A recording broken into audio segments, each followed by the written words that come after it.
Welcome to the deep dive. We've got uh, quite a stack of material here today, all really focused on one big question. hmm What actually motivates people at work? Employee motivation. It's a huge topic. It is. And, why dive deep here? Well, this material makes a strong case that productivity really, it hinges on tapping into that human energy, that potential. Mm. And way back, they were dealing with things like uh, systematic soldiering, basically, workers holding back. The first thought was often simple, right? Just, push harder, maybe pay more. Yeah, the straightforward approach. But it turns out motivation is, well, it's a lot trickier than that. Definitely. So our mission today is to sort of sift through these different theories we've got here. Some look at what drives us, others look at how that process works. We want to pull out the really useful nuggets. Find what actually works based on these ideas. And there's this great hook right in the source material that I think a lot of people can relate to. Why is it that, say, giving someone a raise might stop them complaining about pay, Right. but it doesn't suddenly make them super engaged or, bring their A game every day? But then you give them maybe more responsibility or let them lead something. Exactly. And that can really light a fire. So yeah, we're going to unpack the theories that explain that exact difference. Sounds good. Where should we start? With the what? Let's do it. The what? These are the content theories. They try to pin down the specific needs, the drives, the internal factors that, get us going and point us in a direction. And you basically have to start with Maslow, Abraham Maslow's hierarchy of needs. It's a cornerstone, often shown as that pyramid, right? Right, the pyramid, 5 levels. So at the bottom, the absolute basics, physiological needs, food, water, shelter, sleep, that kind of thing. Gotta have those. Then you move up to safety needs. So feeling secure, stable, safe job, good health. Makes sense. Level 3. That's social needs. Belongingness, connection, friendship, being part of a team. Humans are social creatures, after all. True. I So, love that. esteem needs. This is about feeling competent, achieving things, getting recognition, having status, self-respect. And the peak of the pyramid. Self-actualization. This is reaching your full potential, personal growth, creativity, becoming everything you can be. Okay, so the big idea connecting these levels is this progression principle, Hmm. or prepotency, sometimes called. Yeah, exactly. The idea is a lower level need has to be, reasonably satisfied before the next level up really grabs your attention and becomes the main thing driving you. So like the material says, if you're really struggling to meet those physiological needs, worrying about, say, self-actualization probably isn't top of mind. Not at all. You're focused on survival. And the source notes, lower needs are more concrete, tangible. Higher needs get more subjective. And it's not like a one-way street. For life happens, you can get knocked back down. Absolutely. Setbacks can make lower needs urgent again.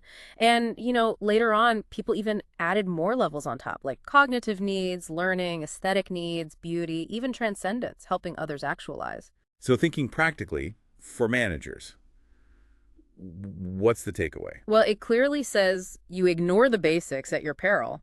You need to ensure fair pay, safe conditions, those physiological and safety needs.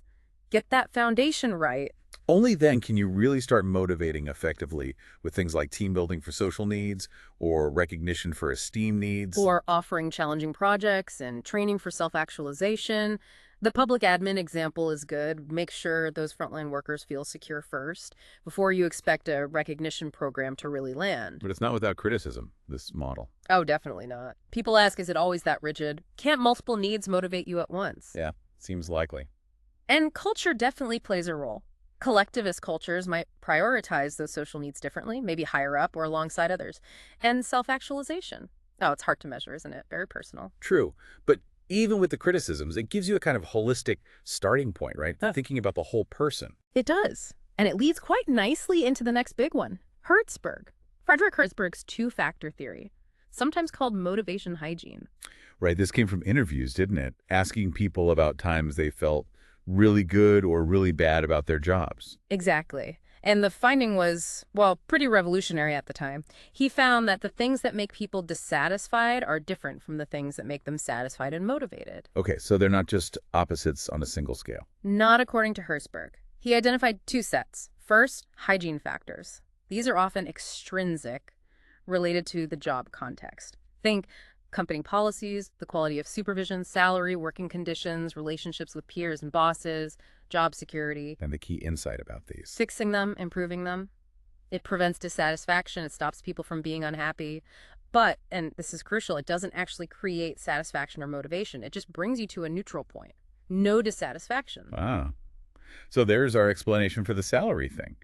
Giving a raise deals with a potential dissatisfier, low pay, but it doesn't automatically generate motivation. Precisely. That's a hygiene factor. To get motivation, you need the second set. Motivators. These are typically intrinsic, related to the job content. Like what? Things like achievement, getting recognized for that achievement, the nature of the work itself. Is it interesting, challenging?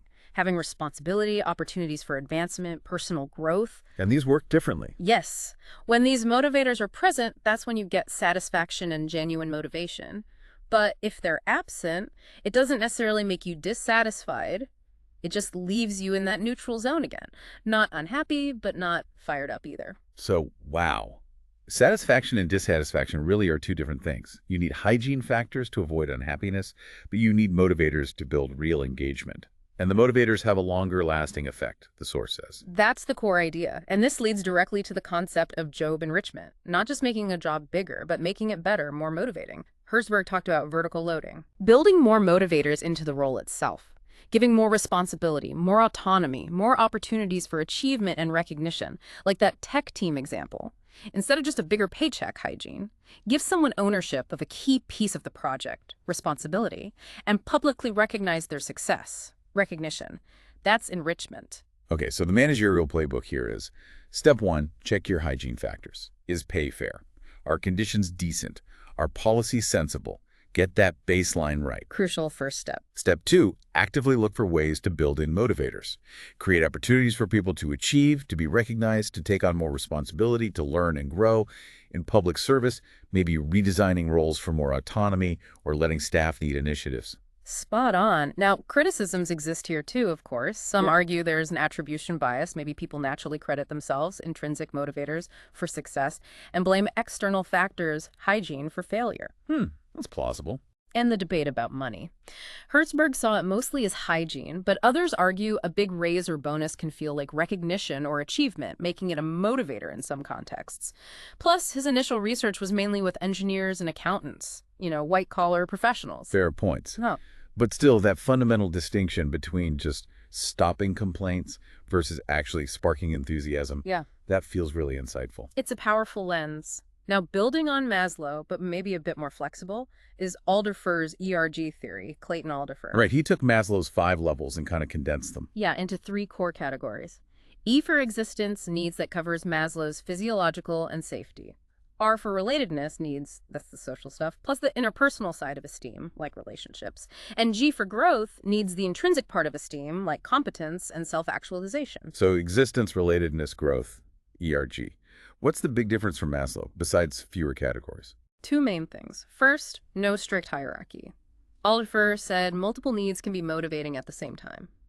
You might be focused on job security, existence, and building team connections, relatedness, and seeking challenging work, growth, all at once. Okay, that feels more fluid, more realistic maybe. And second, the frustration regression principle.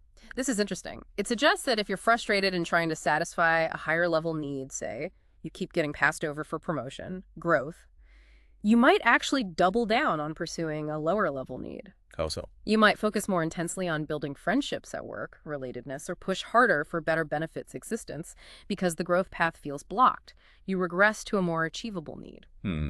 That's a useful dynamic to understand. So for managers, it means recognizing people are complex, driven by multiple things. And if you can't provide opportunities for, say, growth right now, maybe budgets are tight, like the example, you can still focus on strengthening relatedness through team events or improving existence factors like the office environment. You have other levers to pull. when promotions are frozen, maybe more team lunches or better coffee. Could be part of it. Or offering mentoring, which taps into growth and relatedness, or fostering that team spirit. It gives you flexibility. Criticisms here. Does the research fully back it up? The empirical support is a bit mixed, like with many motivation theories, but its value really lies in that flexibility, moving away from a rigid pyramid. It acknowledges the complexity a bit more. Okay, and the last of these content theories we should touch on is McClelland's need theory. David McClelland. Right. This one focuses on three specific needs that McClellan believed are learned or acquired over time, shaped by our experiences. And those are? Need for achievement, NASH, need for affiliation, NAF, and need for power, F. The idea is that one of these tends to be more dominant for an individual. Okay, break those down. Yeah. High NAC individuals are driven by challenge, excellence, personal responsibility. They like moderately difficult goals, not too easy, not impossible, and want clear feedback on their performance. They often prefer working alone or with other high achievers. Right. Need for affiliation. These folks prioritize friendly relationships, cooperation, belonging. They want to be liked, they enjoy teamwork, and they tend to avoid conflict. And pal. Need for power. This isn't necessarily negative. It's about wanting to influence others, have control over situations, make an impact, lead. There's personal power, more dominating, and socialized power, using influence for the good of the group or organization. So the practical application here is about matching people to roles based on their dominant need. That's the idea. You try to assess where someone's primary drive lies. Give the high NAC person the challenging solo project. Put the high NAF person in a role requiring strong teamwork or customer relations. Give the high NPOW person, especially socialized power, leadership opportunities or tasks involving negotiation and influence. The public project example is good. Yeah. NAF drives the performance targets, NAF manages stakeholder relationships, NPI handles the politics or negotiations. Exactly. It's about alignment. Criticisms? Well, it's mainly a content theory focuses on what motivates, less on the how. Some question if just these three needs capture the whole picture. And, like others, cultural context matters. How affiliation or power is expressed can vary hugely. Okay, so that wraps up the what, the needs, the drivers. Now we shift gears to the how, process theories. These look at the thinking, the cognitive steps involved when we decide whether to put in effort. Right. It's about the mechanics of motivation, the calculation going on in our heads, consciously or not. And the big one here is Victor Vroom's expectancy theory. The Formula 1, motivation equals something times something times something. That's the one. Motivation, expectancy as, instrumentality as, valence. And the crucial point Vroom made is that if any of those three components is zero, or even just very weak, the whole motivation equation collapses. All three have to be positive. Okay, let's unpack those terms. Expectancy, what's that? Expectancy is the perceived link between your effort and your performance. It's the belief. If I put in the work, can I actually achieve the required level of performance? Like, if I really try hard on this report, will I be able to finish it well and on time? Exactly. Do you expect your effort to lead to success in the task? If you think no matter how hard you try, you'll fail, your expectancy is low. Got it. Next, instrumentality. Instrumentality is the perceived link between that performance and the outcome or reward. It's the belief. If I perform well, will I actually get the reward or outcome that's been promised or implied? So if I finish the report well and on time, will I actually get that bonus or the praise or the consideration for promotion? Precisely. Is the performance instrumental in getting the outcome? If you think good performance goes unnoticed or unrewarded, instrumentality is low. And the last piece, valence. Valence is simply the value or attractiveness of that potential outcome or reward to you, the individual. How much do you actually want that bonus or that promotion or that praise? Is it something you personally care about? If the reward on offer is, I don't know, a company picnic and you hate picnics, the valence is low, even if expectancy and instrumentality are high. Exactly. So for motivation to be high, you need to believe your effort leads to performance, high expectancy. Believe that performance leads to rewards, high instrumentality, and value those rewards, high valence. That's a powerful framework for managers. You need to work on all three links. Absolutely. You need to boost expectancy, maybe through training, providing resources, setting clear goals, building confidence. Make sure people feel they can succeed if they try. Then boost instrumentality, make the performance reward link clear, transparent, and reliable. Follow through on promises. Show people that good work does get rewarded. And finally, understand valence offer rewards that your employees actually value. This might mean customizing rewards or offering choices because not everyone wants the same thing. The government incentive example illustrates this well. Staff need to see their effort improve service, expectancy, that improved service leads to recognition or advancement, instrumentality, and that the recognition or advancement is actually desirable, valence. If any part fails, the scheme won't motivate. Right. Criticisms. Well, these are perceptions. They're subjective and can be hard to measure accurately.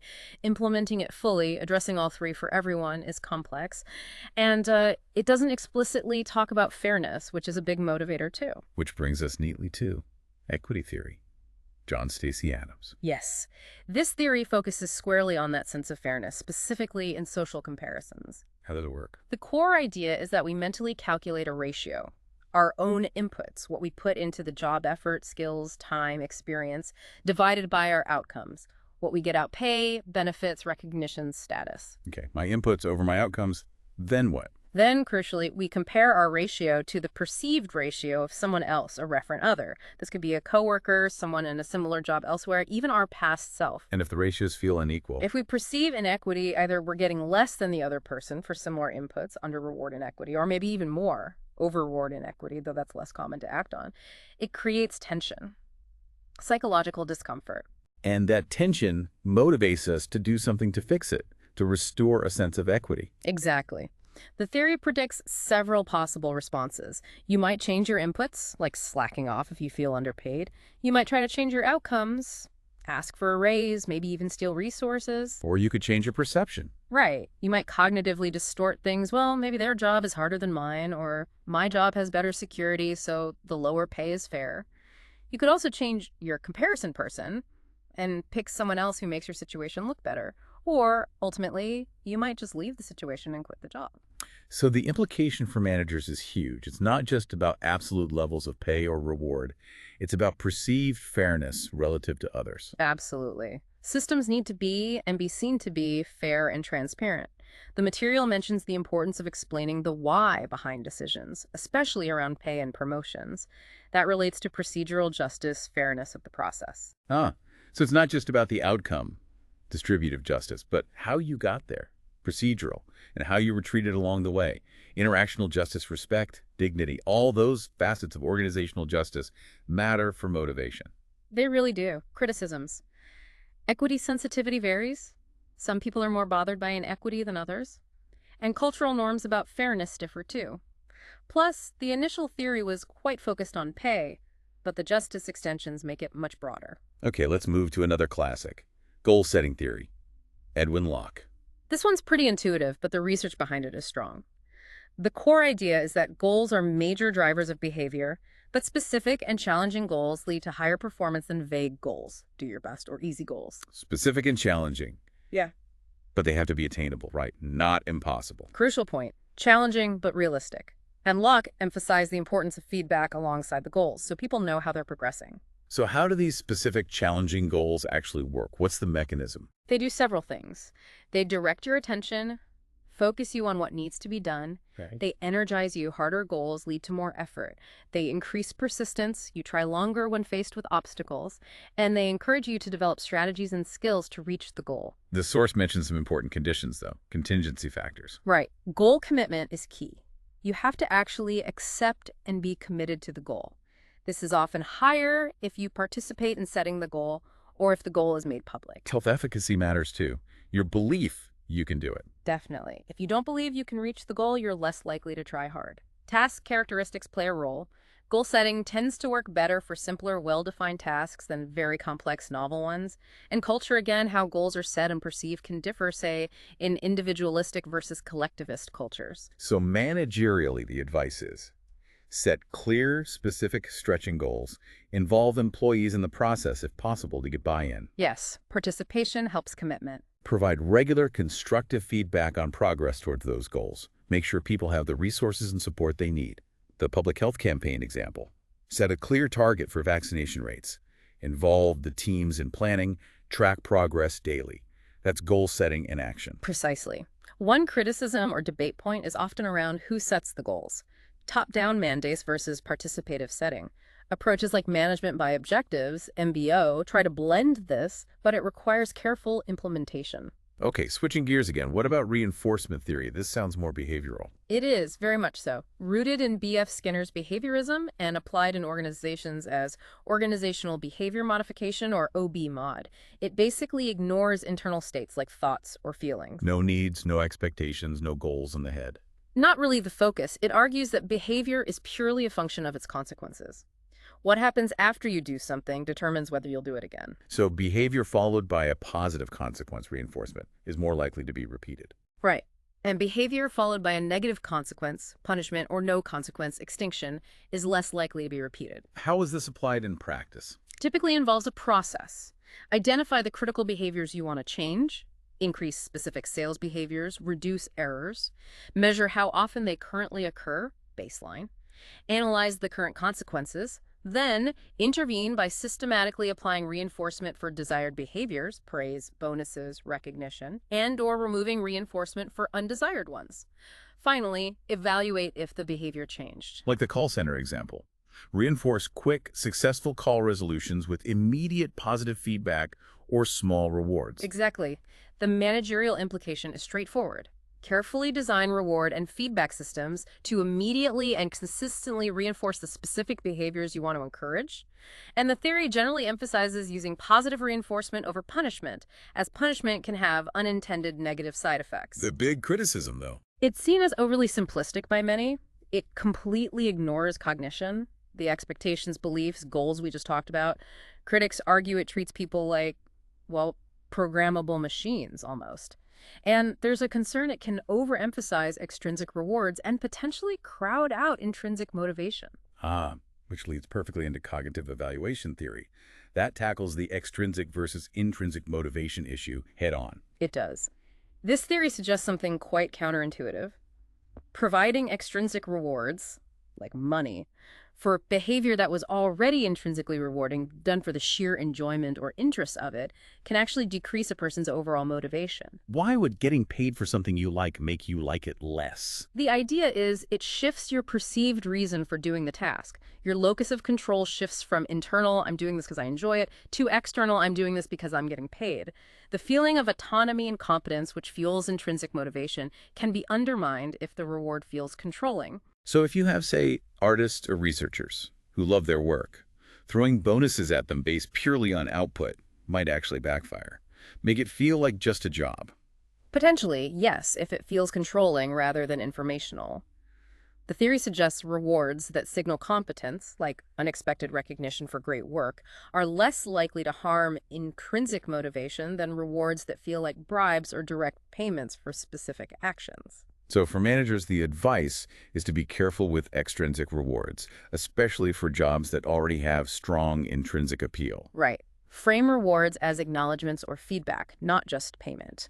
Try to preserve autonomy.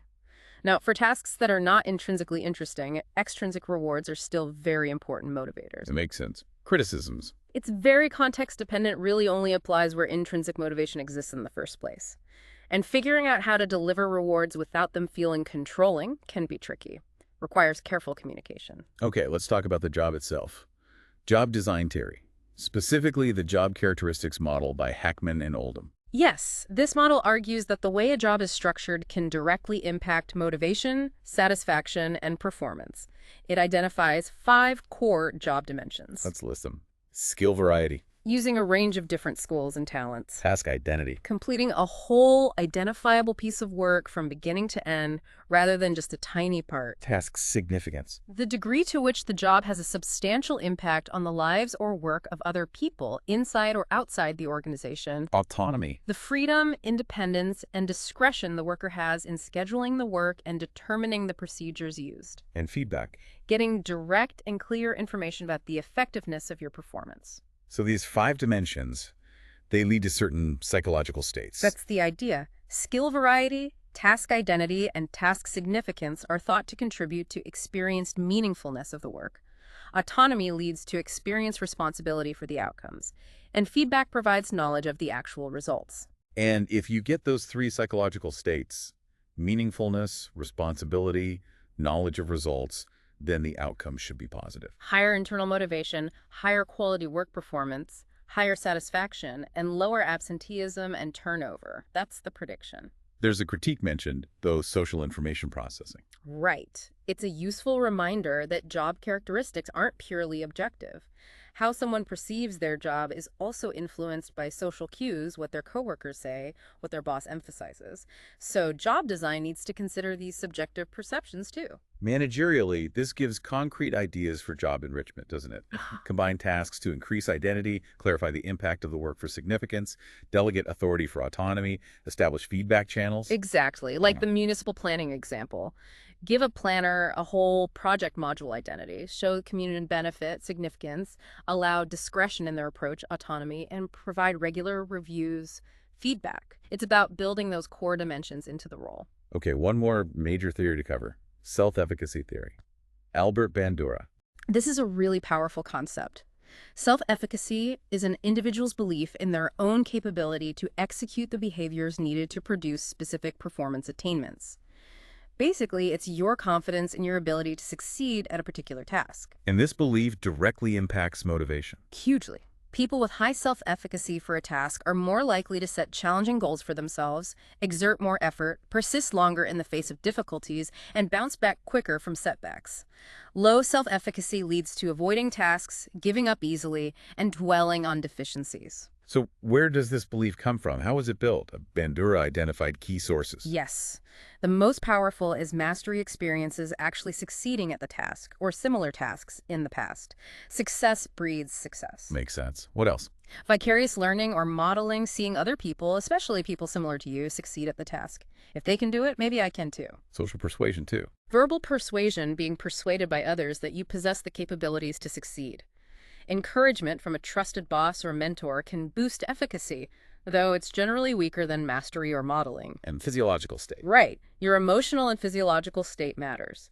Feeling anxious or stressed can lower efficacy beliefs, while feeling calm and energized can raise them. So for managers wanting to boost motivation, building self-efficacy is a key strategy. Absolutely. Provide effective training, break down complex tasks, engineer early successes, mastery, use role models and mentoring, vicarious learning, offer genuine encouragement, positive feedback, and express confidence in people's abilities. Verbal persuasion.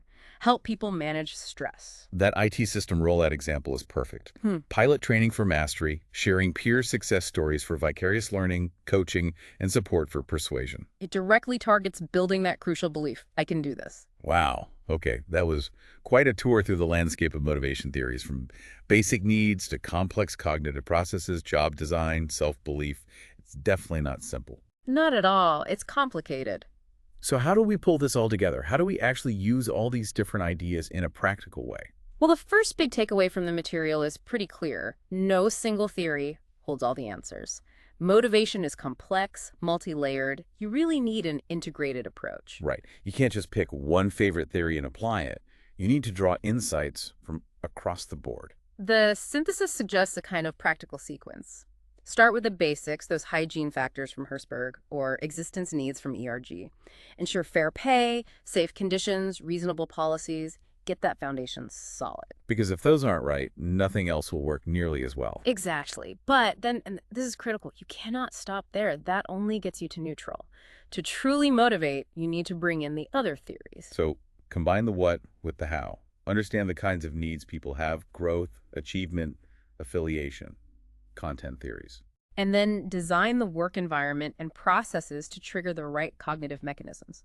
Ensure people see the effort, performance, reward links, expectancy, perceive fairness, equity, have clear, challenging goals, goal setting, receive appropriate reinforcement, feel a sense of autonomy, cognitive evaluation, job design, and believe they can succeed, self-efficacy. It sounds like actively using job design to make work itself more meaningful and engaging, and deliberately building people's confidence and skills. Those are really key levers for that deeper motivation. They absolutely are. They tap into those motivators, those higher level needs, and you have to keep monitoring. Remember, expectancy and equity are about perception. Are people actually seeing the links? Do they feel things are fair? You need constant feedback loops and readiness to adjust. And the cultural piece is vital too. We can't just blindly apply these models, which were often developed in specific Western contexts, everywhere. You have to be sensitive to local norms. Absolutely. How relatedness is valued, how power is perceived, how goals are best set, it can vary. Adaptation is key. The sources also made specific points about public administration. That shift needed from just rules and control towards more engagement. Right. Involving public servants more in decisions, making it crystal clear how their work contributes to the public good that connects to task significance and balance. Recognizing contributions effectively, using technology not just for control, but for transparency and feedback. So you can really see how multiple theories need to work together in that context. Right. You need the hygiene factors, sure, but also the expectancy links, the equity perceptions, the meaningful goals related to public service, and job designs that foster autonomy and show impact.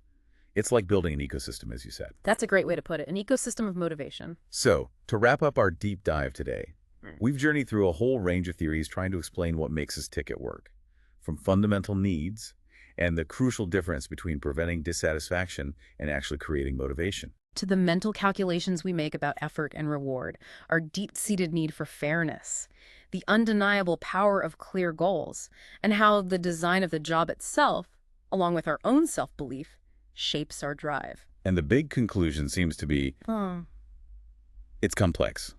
There's no single switch to flip. You need a thoughtful, multifaceted approach, borrowing insights from all these different perspectives. Definitely. It requires ongoing effort and attention. Which leads us to a final thought for you, the listener, to mull over. Given how profoundly motivation seems to be shaped by individual perceptions, perceptions of fairness, perceptions of our own capability, even perceptions of how significant our job is, how much is effective motivation really about applying a perfect theoretical model, and how much is it about the continuous adaptive practice of really observing, truly listening to, and responding to the unique individuals and the specific context you find yourself in?